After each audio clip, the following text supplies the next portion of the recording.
కుంభం వారికి కనుక చూసుకున్నట్లయితే మీకు ధనస్థానంలో శని తన ఓన్ స్టార్లోకి ఎంటర్ అయ్యాడు, ఉత్తరాభద్ర నక్షత్రంలోకి. అలాగే రాశిలో అంటే కుంభంలో పంచగ్రహ కూటమి మరియు అదేవిధంగా గ్రహణము అమావాస్య నాడు 17వ తేదీ ఏర్పడుతుంది. ఈ యొక్క స్థితి మూలంగా మీకు కలిగే ఫలితాలు ఏమిటి, ఏ దేవత ఆరాధన చేసుకోవాలి, మీరు ఎటువంటి విషయాల పట్ల జాగ్రత్త వహించాలి అనేటువంటి అంశాలు చెప్తుంది నేనైనప్పటికీ చెప్పిస్తుంది సాక్షాత్ లలిత అమ్మవారిగా భావిస్తూ, మరియు ఆ యొక్క లలితాంబిక అమ్మవారి యొక్క అనుగ్రహం మీకు పరిపూర్ణంగా కలగాలన్న స్ఫూర్తిగా కోరుకుంటూ, ఇక్కడ రెండవ స్థానం అంటే ధనస్థానము కుటుంబ స్థానంలో శాటన్ ఉన్నందుకు సర్వసాధారణంగా ఏలినాడు శని ఎండింగ్ పార్ట్ కింద తీసుకుంటాం. కాకపోతే ఈ 12వ అధిపతి 2లో ఓన్ స్టార్లోకి వచ్చినప్పుడు మీకు ఫైనాన్షియల్ గ్రోత్ అంతా కూడా లోకల్గా కాకుండా ఏదైనా విదేశీ సంబంధాలు కానీ ప్లేస్ మారడం ద్వారానే ఎక్కువగా ఇస్తూ ఉంటుంది. ఇది గుర్తుపెట్టుకోవాలి. అలాగే కొన్ని రీసెర్చెస్ కూడా ఫలిస్తాయి అక్కడ శని తన ఓన్ స్టార్లో ఉన్నప్పుడు. సహజంగానే కుంభరాశి అంటే కూడా మనకి రీసెర్చ్ ఓరియంటెడ్, కొంచెం ఎక్కువ హ్యాపీగా ఉండాలనుకునే తత్వం ఉండేటువంటి రాశుల్లో తీసుకుంటాం కుంభరాశిని. అయితే మరి ఇండియాలో ఉండేటువంటి వారికి ఇప్పుడు రాబోయే గ్రహణం సంబంధం ఉంటుందా అంటే ఎక్కడ ఉండదు. ఇండియాలో ఈ గ్రహణం పట్టట్లేదు కాబట్టి, సో డోంట్ వరీ. బయట దేశాల్లో మాత్రం దీని ప్రభావం అనేటువంటిది మాత్రం ఖచ్చితంగా ఉంటుంది, ఏ దేశాల్లో అయితే ఉంటుంది. మరి ఎంతైనా ఖగోళంలో ఈ గ్రహణ ప్రభావం ఉంది కాబట్టి ఆ సమయంలో ఆ రోజు 17వ తేదీ మీరు జపం అది చేసుకోవడం ద్వారా స్ట్రెంగ్తెన్ అవుతారు బాగా. రైట్. ఇక ఈ గ్రహణం కానివ్వండి మరియు మిగతా గ్రహాలు ఎప్పుడైతే పంచమ స్థానంలో అధిక గ్రహాలు ఉన్నాయో ఎక్కువ ఆలోచన విధానాన్ని, అంటే రకరకాల ఆలోచనలు, ఇది చేద్దామా అది చేద్దామా ఎలా చేద్దాము అనేటువంటి ఆలోచన పెరుగుతూ ఉంటుంది. ఇక మీరు ఈ పంచగ్రహ కూటమి రాశిలో ఉన్నందుకు కొంచెం ప్రాపర్టీ విషయంలోని, ఎడ్యుకేషన్ విషయంలోని ఏదైనా ఒక పని చేయడానికి చాలా అనుకూలంగా ఉంది. కాకపోతే ఉద్యోగ సంబంధించిన విషయంలో కూడా మార్పులు కూడా చూపిస్తున్నాయి. కాకపోతే అప్పులు ఇవ్వడం తీసుకోవడం, కాస్త వాహనం మీద వెళ్ళేటప్పుడు అది కొద్దిగా జాగ్రత్తగా ఉండండి. ఇక మీరు నిత్యము చేయవలసిన దేవతారాధన దక్షిణామూర్తి యొక్క ఆరాధన, విష్ణు సహస్రనామాలు ఎక్కువగా వినండి, అన్ని విధాలు బాగుంటుంది. మనము జనవరి మాసంలో అమావాస్య కలిగినప్పుడు చండీ హోమం అందరికీ ఫ్రీగా చేశాం చెప్పాలంటే. అది భగవంతు అనుగ్రహం, మన గొప్పతనం ఏం కాదు అది. ఎందుకంటే అమావాస్య వస్తుంది, పంచగ్రహ కూటమితో కూడిన అమావాస్య అని ఆ రోజే మనం ప్రకటించాం కూడా. నెక్స్ట్ అమావాస్య గ్రహణంతో అగైన్ మరల పంచగ్రహ కూటమి ఉంటుంది. ఫిబ్రవరి 17, 18, 19 తేదీలు కామాఖ్య శక్తిపీఠంలో 3 రకాల హోమాలు జరగబోతున్నాయి. ఎవరైనా ఆ హోమాల్లో పాల్గొనాలి, ఆన్లైన్లో మీరు ఆ హోమాలు వీక్షించాలి, దానికి సంబంధించినటువంటి గోత్రనామాలు పంపించాలనుకుంటే కిందని కనబడుతున్నటువంటి ఫోన్ నెంబర్కి మీరు పంపించండి. 9169899899, 8125899899 నెంబర్లకి మీకు పూర్తి వివరాలు వస్తాయి. అయితే ఎందుకు మనం ఇది నిర్వహిస్తున్నాము అంటే కొన్ని క్షేత్రాల్లో కొన్ని పర్వదినాల్లో మనం చేసేటువంటి ఏవైతే యాక్టివిటీస్ ఉంటాయో, జపం అనుకోండి, హోమం అనుకోండి, ధ్యానం అనుకోండి, 1,000 సార్లు ఫలితం వస్తుంది. అంటే మీరు ఆ రోజు చేసేటువంటి హోమం 1000 హోమాలు చేసేటువంటి ఫలితాన్ని వస్తుంది.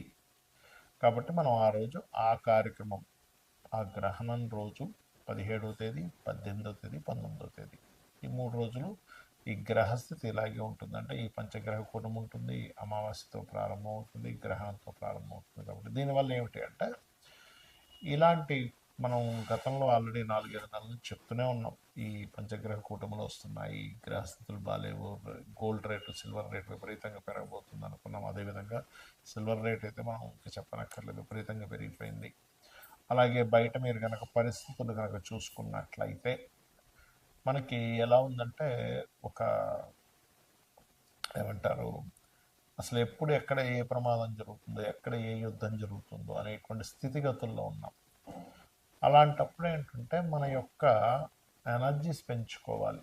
ఎనర్జీస్ పెంచుకోవడానికి, దేవతా సంబంధించిన ఎనర్జీ పెంచుకోవడానికి హోమాలు, జపము, మంత్రము చేసుకుంటూ ఉండాలి. మరి ఈ గ్రహణము, ఈ పంచగ్రహ కూటమి ఎప్పుడు, ఎందుకంటే మనకి 100 సంవత్సరాలు మీరు వెనక్కి వెళ్ళినా కూడా 3 సార్లు చతుర్గ్రహ కూటమి రావడం, 3 సార్లు పంచగ్రహ కూటమి రావడం అనేటువంటిది జరగదు. మనకి చాలా అరుదైనటువంటి రోజుగా మనం భావిస్తూ ఆ రోజు మనం చేసుకుంటున్నాం. అలాగే మరొక విషయం ఏంటంటే, ఈ గ్రహ సంబంధించినటువంటి విషయంలో చాలామందికి సంశయాలు ఉన్నాయి. ఏంటంటే, ఈ గ్రహణం కూడా ఉంది కదా 17వ తేదీ. మరి 17వ తేదీ ఇక్కడ ఉండేటువంటి గర్భవతులు, ఇండియాలో ఉండేటువంటి గర్భవతులు ఆ రోజు ఉదయం పూట 9:30 ప్రాంతం నుంచి సంథింగ్ 12 చేంజ్ వరకు ఉంది. మరి వారు ఆ రోజు గర్భవతులు ఇండియాలో ఉండేవాళ్ళు జాగ్రత్తలు ఏమైనా తీసుకోవాలా? అక్కర్లేదు, ఎందుకంటే ఇక్కడ మనకు లేదు కాబట్టి. కాకపోతే మరి ఎంతైనా ఖగోళంలో జరుగుతుంది కాబట్టి ఆ సమయంలో చక్కగా మనం జపం చేసుకుంటే చాలా మంచిది. జపము, హోమము, దీపారాధన ఏదైనా చేసుకుంటే చాలా చాలా చాలా మంచిది, అందులో ఎటువంటి సందేహం లేదు. అలాగే ఈ ఏదైతే దేశాల్లో ఇప్పుడు మనకి సౌత్ అమెరికా, ఆఫ్రికా, ఇట్లా చాలా దేశాల్లో ఉంది, మీకు నెట్లో కొట్టినా వచ్చేస్తుంది ఏ దేశాల్లో ఉందనేటువంటిది. ఆ దేశాల్లో ఉండేటువంటి వారు, ఆ దేశస్తులు కానివ్వండి, ఇండియన్స్ కానివ్వండి, ఎవరైనా కానీ ఇప్పుడు మనం ఏవైతే చెప్పుకుంటున్నామో ఏ ఏ రాసుల వారికి ఎక్కువ ఎఫెక్ట్ ఉంది అని చూసుకున్నట్లయితే అందులో ప్రధానంగా ఇది కుంభరాశిలో ఏర్పడుతుంది. కుంభం వారికి, మీనం వారికి, మకరం వారికి, మిథునం వారికి, తుల వారికి ఉంది ప్రభావం. కాబట్టి ఈ యొక్క రాసుల వారు జాగ్రత్త వహించాలి, గుర్తుపెట్టుకోండి ఈ రాసుల వారు పర్టికులర్గా. అలాగే మరొక విషయం ఏంటంటే, ఈ ఈ రాసుల వారికి ప్రత్యేకంగా దానం ఇవ్వడం కూడా, అంటే గ్రహణం అయిపోయిన తదుపరి రోజు చక్కగా మీరు మనకి ప్రతిమలు ఉంటాయి, మన సూర్య చంద్ర ప్రతిమలు, సర్ప సర్ప ప్రతిమలు ఉంటాయి, 2 సర్ప ప్రతిమలు, బియ్యము, గోధుమలు, మినుములు, అదేవిధంగా కందులు, నువ్వులు, ఈ 5 రకాల పదార్థాలు ప్లస్ చిన్న ప్లేట్లో, అంటే ఇప్పుడు ఇవాళ రేపు రేట్లు బాగా పెరిగిపోయాయి కాబట్టి మనకి ఇత్తడి గిన్నె ఉంటుంది, చిన్న ఇత్తడి గిన్నెలో తీసుకుని అందులో కొంచెం ఆవు నెయ్యి పెట్టి దానం కనుక ఇచ్చినట్లయితే, గ్రహణం అయిపోయిన నెక్స్ట్ డే ఇవ్వచ్చు, అదే రోజు ఇవ్వాలంటూ లేదు కదా, నెక్స్ట్ డే ఇచ్చినట్లయితే దానికి సంబంధించిన దోషం ఏదైనా ఉన్నట్లయితే తొలగిపోతుంది.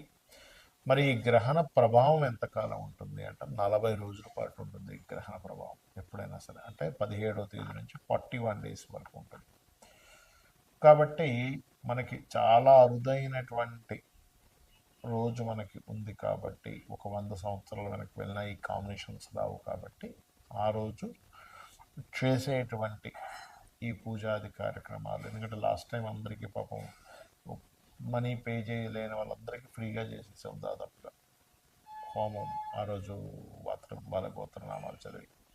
ఈసారి ఈ క్షేత్రంలో ముఖ్యంగా శక్తిపీఠంలో జరుగుతుంది కాబట్టి చాలా అరుదైన కాంబినేషన్ గ్రహణంతో వస్తుంది కాబట్టి మీరు వినియోగించుకోగలరు. శ్రీమాత్రే నమః.